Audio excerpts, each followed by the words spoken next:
NATO doomed? Is the United States aligning with Russia at the expense of European allies? Judging by the Trump administration's national security strategy, it is a legitimate concern. In a radical departure from US policy, the strategy rages against European NATO allies. It argues against evidence that the European Union is an obstacle to peace rather than Russia.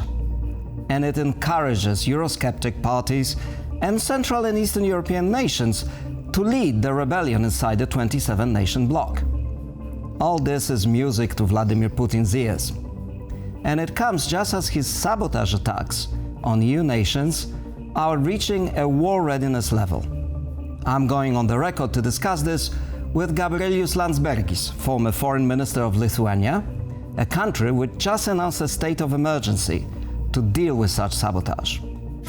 Europe is facing the fallout tonight of this explosive security roadmap. 2025 National Security Strategy. The document moves away from NATO's long-standing open-door policy that claims the continent is on the brink of civilizational collapse. This could potentially be one of the biggest criticisms of Europe to ever be put on an official US document. Donald Trump's document is saying, I want to get along with Russia. European leaders are pointing out inconsistencies and even crying foul over some of the assumptions in the document, which points the finger at Europe and not Russia.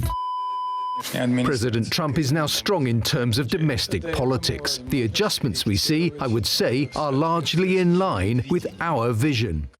Minister Landsbergis, good evening. Welcome to the show again. Thank you. Thank you for having me.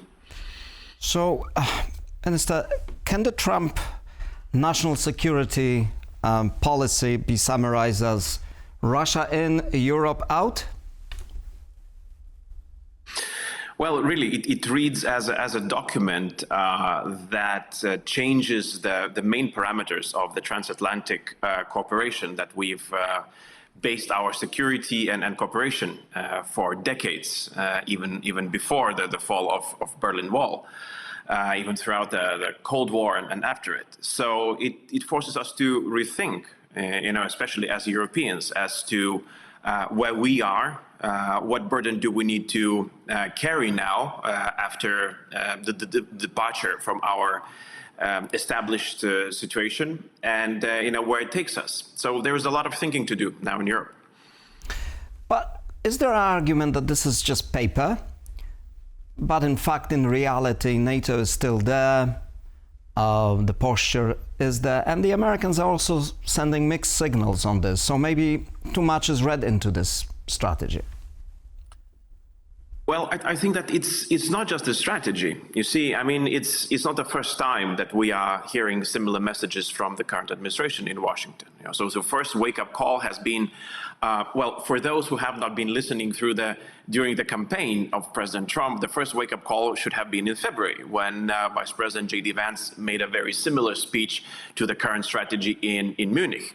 Later on, we've seen, Alaska meeting when President Trump rolled out a red carpet to President Putin. Later, the so-called peace plan that for many in Europe looked like it's written in Kremlin rather than in Washington. And now, national security strategy. So I think that we have to see the wider picture, is that U.S. position vis-a-vis Europe is changing. And yes, maybe one document doesn't say it all, but if you take the chain of events that led us to this document, I think that the situation is more than clear. I shouldn't think that we should. I don't think that we should be waiting for another signal. Europe has to have its own strategy, its own thinking about how we are going to deal with the pressures, from Russia or United States or China or any other, global countries that see Europe as their competitor in one or the other sphere. Right. And what do you make of this assertion in the strategy that the US is at odds with European allies about Ukraine?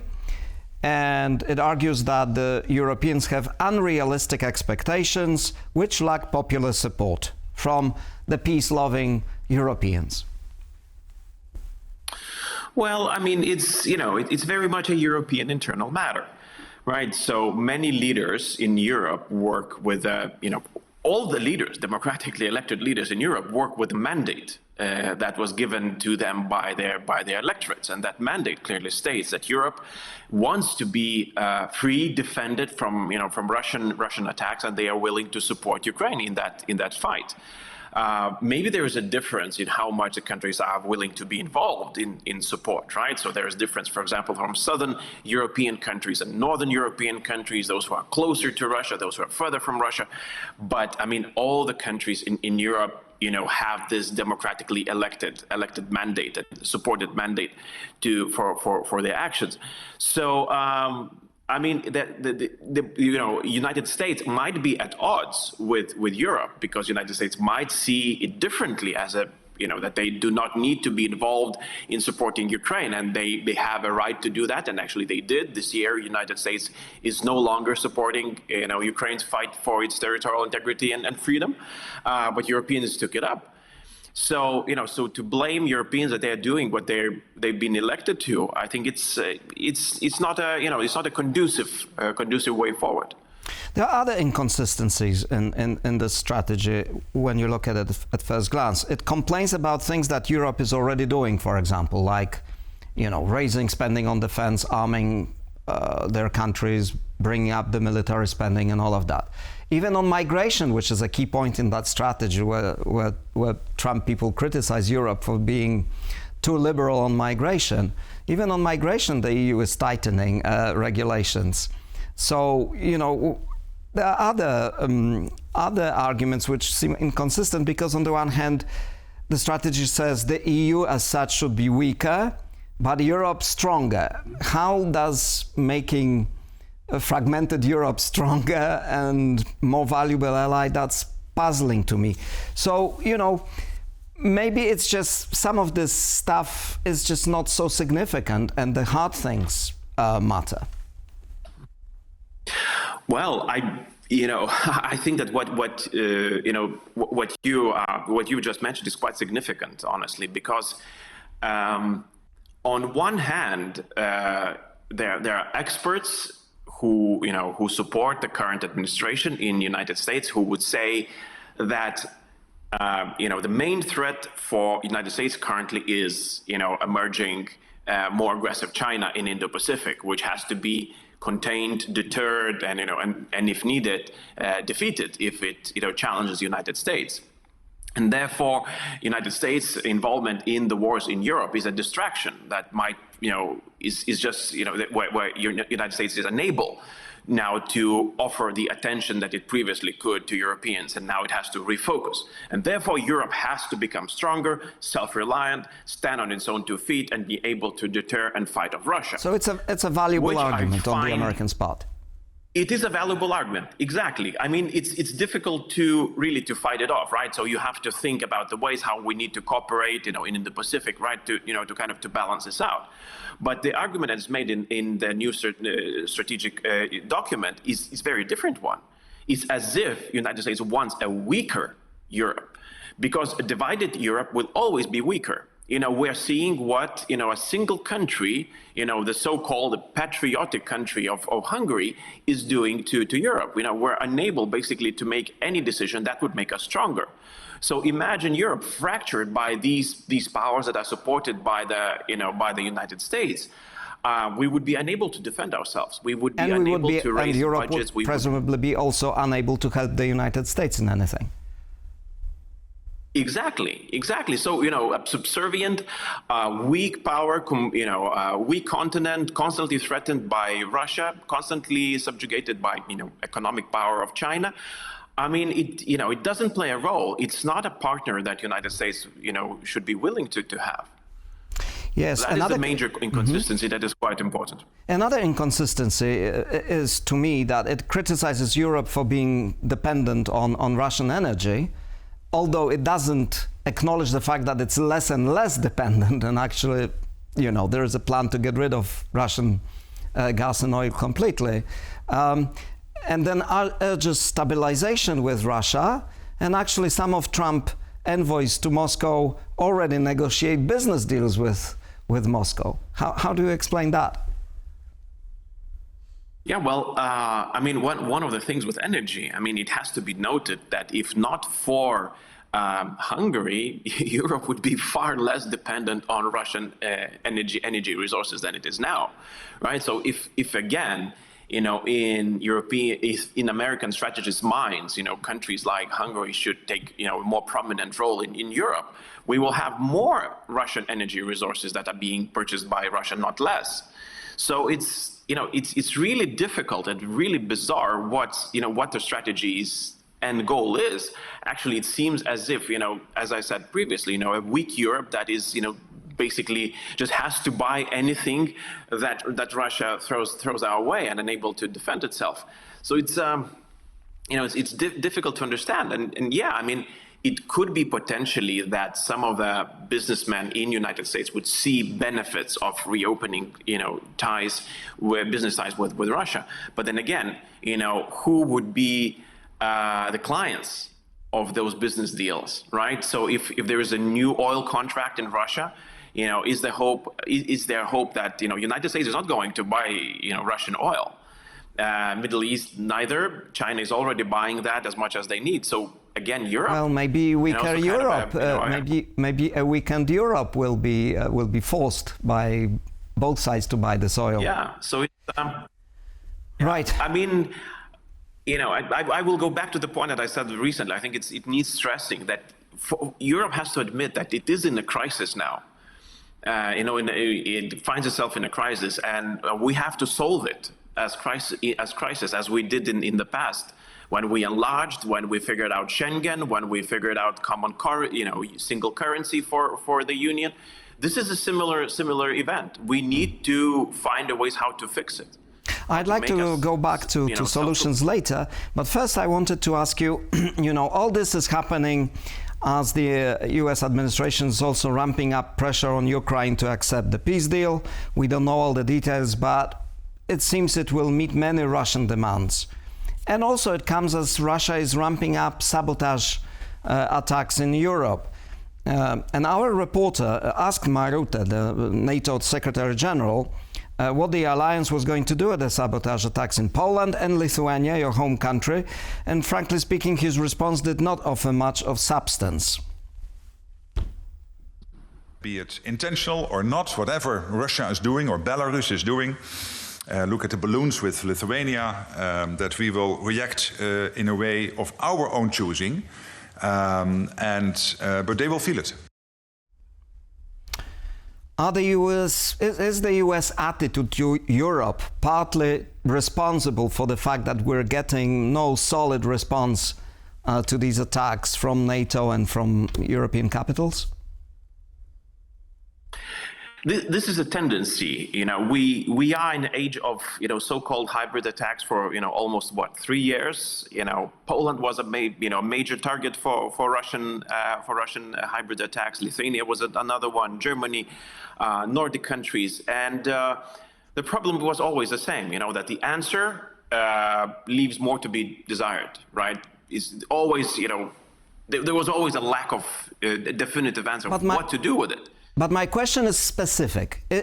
Is this attitude to Europe revealed by this strategy? All the other comments from the US officials, is this making NATO's response to these threats more difficult?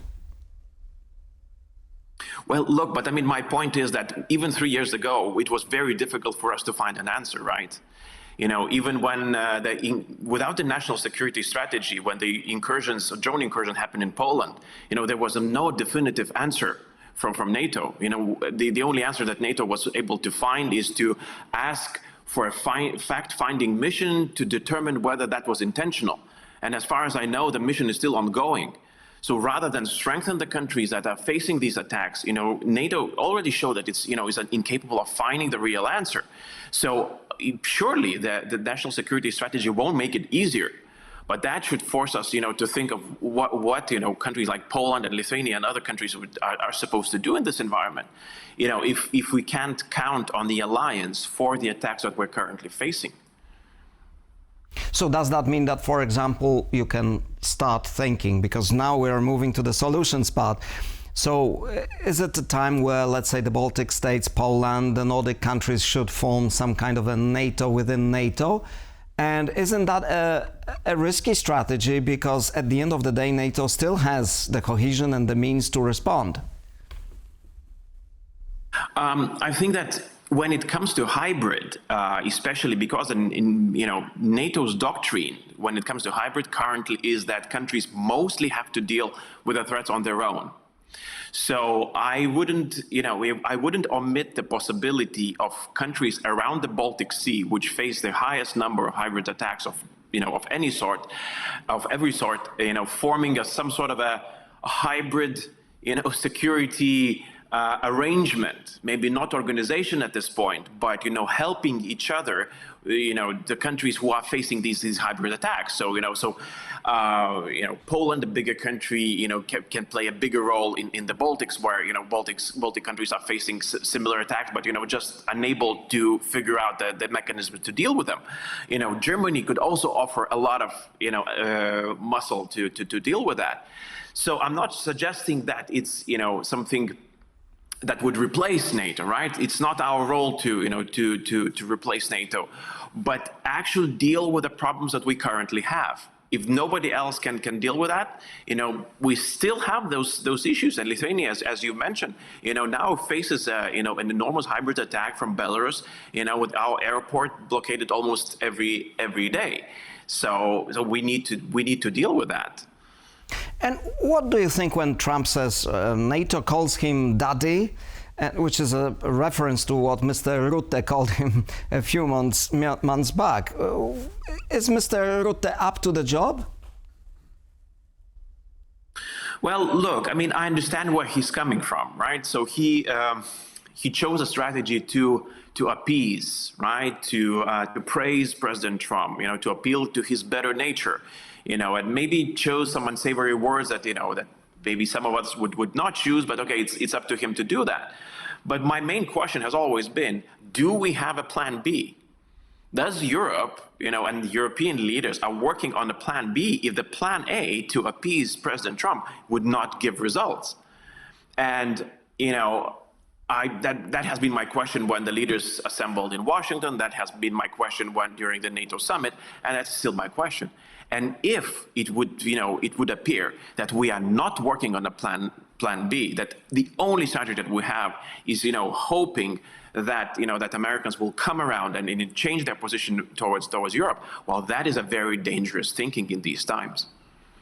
So does Mr. Rutte's strategy work for the time being? Or you think it's time to really abandon this and start serious thinking about plan B?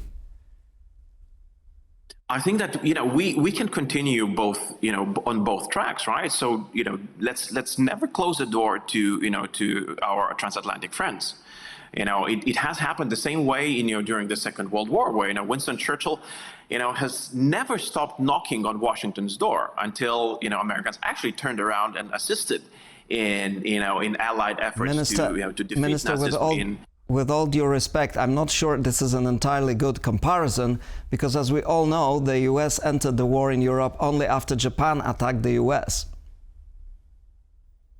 Well, yes, I tried to omit that part. I just retained the part that in 1941, the United States, decided that they will help, United Kingdom, to defeat Nazis in Europe. So, so maybe, I can hope that the Pearl Harbor moment can happen, that would turn things around. But as we usually say, hope is not the best strategy, right? So we need a strategy that would work, and now we need a strategy for Europe that would strengthen European position, allow us to deter Russians on our own, help our ally Ukraine to defeat Russians, which is currently under attack, and make sure that we have the ability to withstand the pressures from Russia if they decide to attack Europe. So do you think an attack on the Baltic states or Poland by Russia or its proxy Belarus would be that Pearl Harbor moment? Well, that's a scary thought, but the one that I would not completely reject. Okay.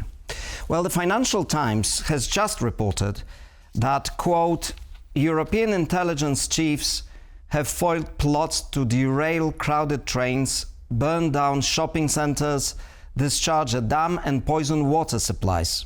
End of quote.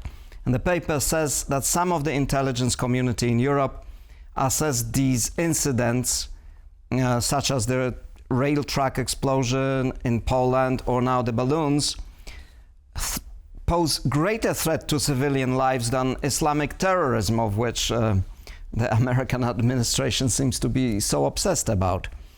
So, you know, is this a prelude to some kind of a kinetic war, or is this still just a distraction from what's happening in Ukraine, in your opinion?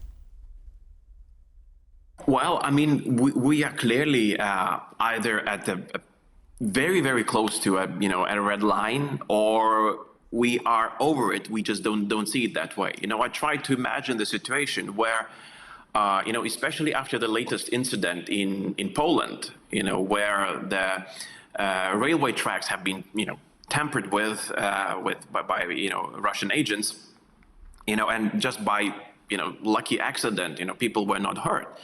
Imagine what would have happened if the people would have hurt, if a train would have derailed.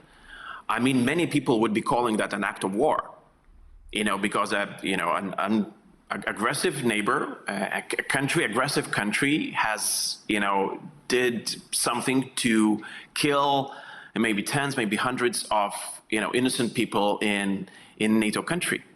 It could potentially be Article 5 situation. And the fact that Russians are walking that line, that means that they are no longer worried that much how that would look like. Maybe they are expecting, another phony war, right? Where, a country's attack calls for Article 5, but unfortunately no help arrives. And that is the way they kind of show to the populations that, look, Article 5 means not so much. So it is, we have to admit that the reality is very much different. We tend to call it hybrid war just because it kind of makes things easier for us, right? So it doesn't require immediate answer. NATO can use, nice words or harsher words, in order to describe the situation, but then nothing really happens. But I mean, we're just lucky that we're still where we are and not one step further, where either there would be, NATO would be different, or we would be already at, full kinetic war. Minister Landsbergis, so in some analysis, Vilnius is seen as one of the most vulnerable places if Russia decided to do something more than just those hybrid attacks. Do you feel threatened? Do you feel that your country may be next? Well, look, I mean, we are talking that Europe might be, challenged, might be attacked. If Russians would decide to attack Russia, if Russians would decide to attack Europe, there are only so many points where it can do. The eastern flank, we all know which countries are most vulnerable, where are the most vulnerable points. And yes, Vilnius is among them. So of course I'm worried that this might happen in my lifetime, or maybe even quite soon. And therefore I always use this opportunity to appeal to my Polish friends, saying we have a common goal to defending our what was previously Rzeczpospolita, our Lithuanian Commonwealth, Polish, yes. Polish-Lithuanian Commonwealth. Yes, exactly. So I really hope that we will be able to defend our culture and heritage and our two countries. Minister, thank you very much for joining us. Thank you. Thank you very much for watching. This was On the Record. Stay with us for more news and analysis.